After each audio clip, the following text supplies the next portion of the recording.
Agora vamos falar de rescisão segunda parte. Na aula anterior, nós falamos sobre alguns motivos pelos quais o empregado ele pode ser mandado embora da empresa por justa causa.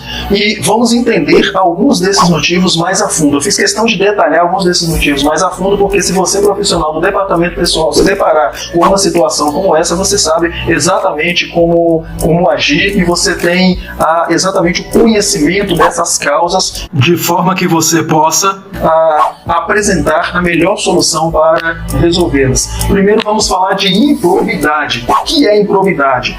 São atitudes que revelam claramente desonestidade, abuso, fraude ou má fé. Isso, Russomano, comentários à CLT, artigo 482. Incontinência da conduta ou mau procedimento. Valentim Carrion, comentários à consolidação das leis do trabalho, artigo 482, em referência a Durval Lacerda, em sua obra Falta Grave, diz que incontinência estaria restrita ao campo do abuso ou desvio da sexualidade, quando afetar o nível de moralidade média da sociedade, revestindo ofensa ao pudor, enquanto que no mau procedimento o empregado pretende causar um prejuízo real ou potencial dolosamente por má fé. Seria o conceito de incontinência de conduta ou mau procedimento, de acordo com esses autores.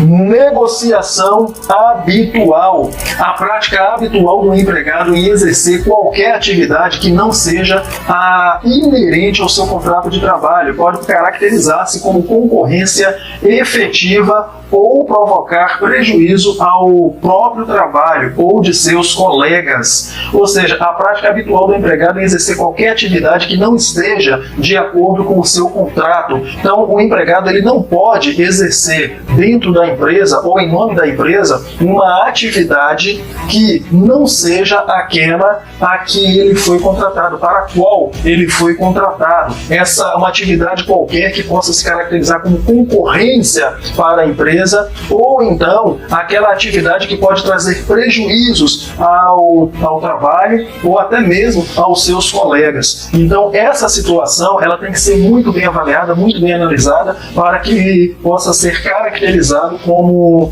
de merecedora de despedida por justa causa. Condenação. A condenação criminal.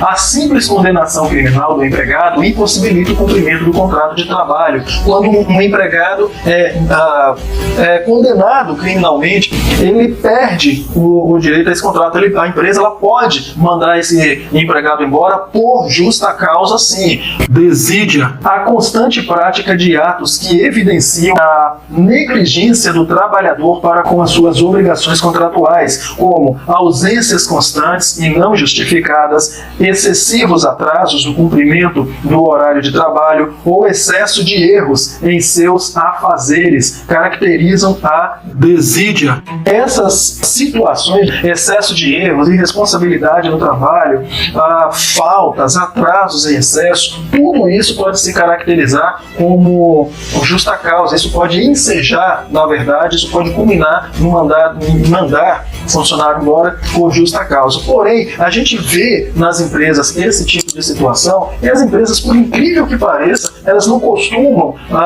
utilizar dessa premissa e desse direito que elas têm de mandar o empregado embora. Então, eu mesmo já observei muitas vezes funcionários chegando atrasado, fazendo o trabalho de forma incorreta, sendo irresponsável no trabalho, faltando demais para ser mandado embora. Isso, de acordo com o artigo 482, já daria o direito ao empregador de mandá-lo embora por justa causa. Agora vamos falar de embriaguez habitual ou em serviço. Embriaguez habitual, seja alcoólica ou por qualquer outro tipo de tóxico, pode transformar o empregado numa pessoa incapaz de cumprir com suas funções, vulnerável a acidentes do trabalho, além de problemas de convívio com os demais funcionários. Então, embriaguez seguramente seria motivo mais que suficiente de mandar um funcionário embora por justa causa. Embriaguez no local de trabalho. trabalho. E não fica difícil nós entendermos por que a legislação prevê e dá o direito à empresa de mandar o funcionário embora caso ele apresente embriaguez habitual. Lembrando que aqui nós estamos falando de embriaguez habitual. E essa habitualidade, é essa habitualidade que dá à empresa o direito de mandar o profissional embora por justa causa, de mandar o trabalhador embora por justa causa. Afinal, beber no local de trabalho, chegar bêbado no local de trabalho, isso pode torná-lo suscetível ao acidente, torná-lo vulnerável ao acidente, pode provocar conflito com os colegas em virtude dessa embriaguez. Então, definitivamente, não tem como manter um funcionário como esse dentro do ambiente de trabalho. Violação de segredo da empresa caracteriza-se pela divulgação de fatos ou informações que possam causar prejuízos à empresa. Ou seja, se o empregado, se esse trabalhador tiver uma função que ele possibilite estar de posse de alguns segredos da empresa, segredos industriais, segredos de negócio da empresa, e ele divulgar de alguma forma isso, como por exemplo, um funcionário vender segredos de um produto que a empresa está desenvolvendo, por exemplo, e isso também pode ensejar a justa causa. Indisciplina ou insubordinação. Indisciplina ou insubordinação. O não cumprimento ao regulamento do empregador constitui ato de indisciplina e, por sua vez, o não atendimento às ordens do empregador ou de seu preposto constitui insubordinação.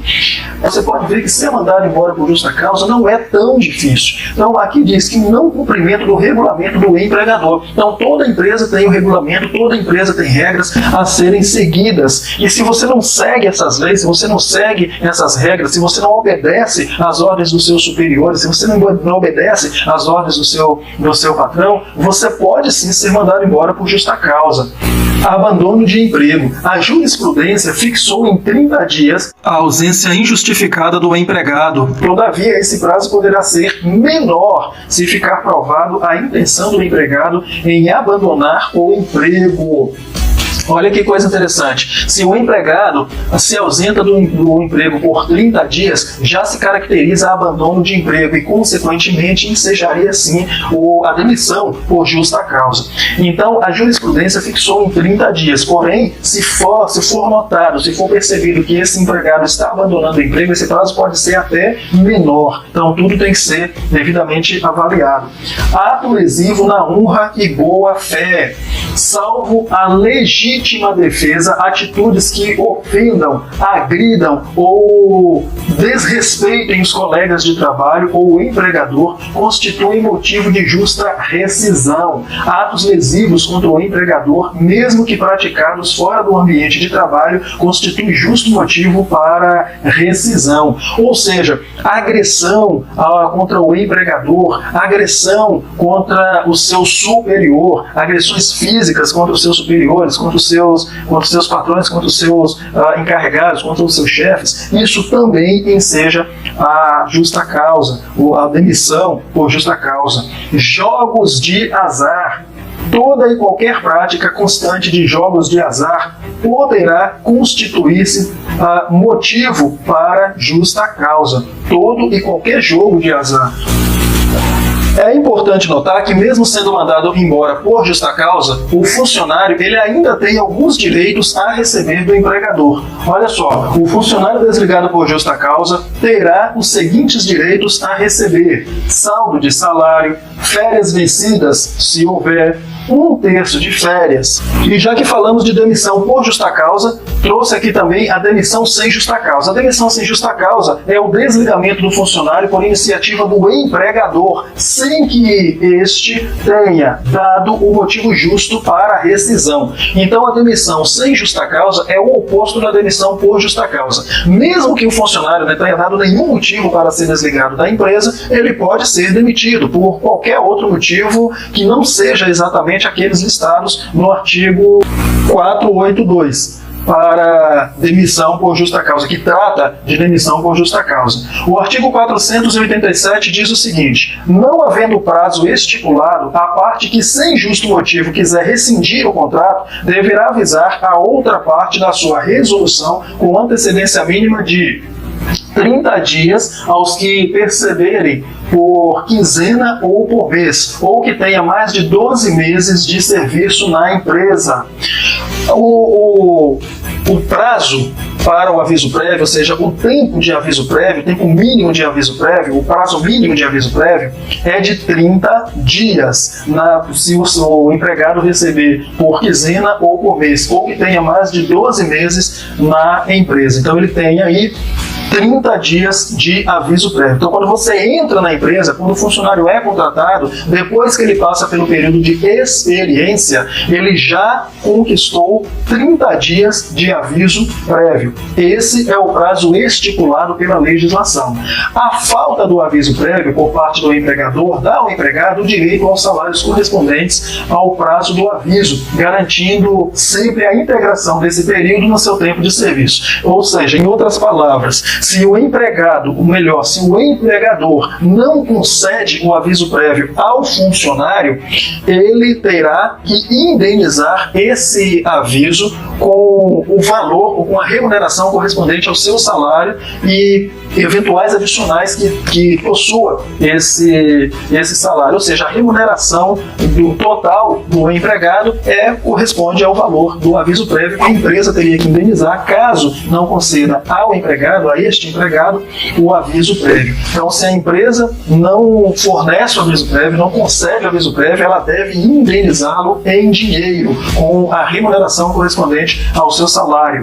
Logo, para dispensa sem justa causa, podemos ter dois tipos de aviso prévio: o trabalhado ou o indenizado. Então, para dispensa sem justa causa, há dois tipos de aviso prévio, que é o aviso prévio trabalhado, aquele aviso prévio trabalhado onde o empregado efetivamente vai trabalhar os 30 dias de aviso, e há o aviso prévio indenizado, em que o empregador quer que o empregado saia imediatamente da empresa, então ele vai indenizar em dinheiro, com o valor correspondente ao salário do empregado, esse aviso prévio indenizado, que é esse aviso prévio não trabalhado. E assim você tem as primeiras informações a respeito da rescisão de contrato. E para você que está fazendo este curso de departamento pessoal pelo nosso canal no YouTube, eu quero te dizer que este treinamento é parte integrante do nosso treinamento completo de especialista em departamento pessoal. Eu quero oferecer a você o nosso treinamento completo que vai transformar você em um genuína especialista em departamento pessoal. Você vai dominar o mercado. Neste treinamento você tem tudo e muito mais que precisa saber, que precisa conhecer para se transformar em genuína especialista em departamento pessoal. Não perca tempo. Clique no link na descrição, conheça a nossa página que vai explicar para você com detalhes como funciona o nosso treinamento de especialista em departamento pessoal. Estou esperando por você.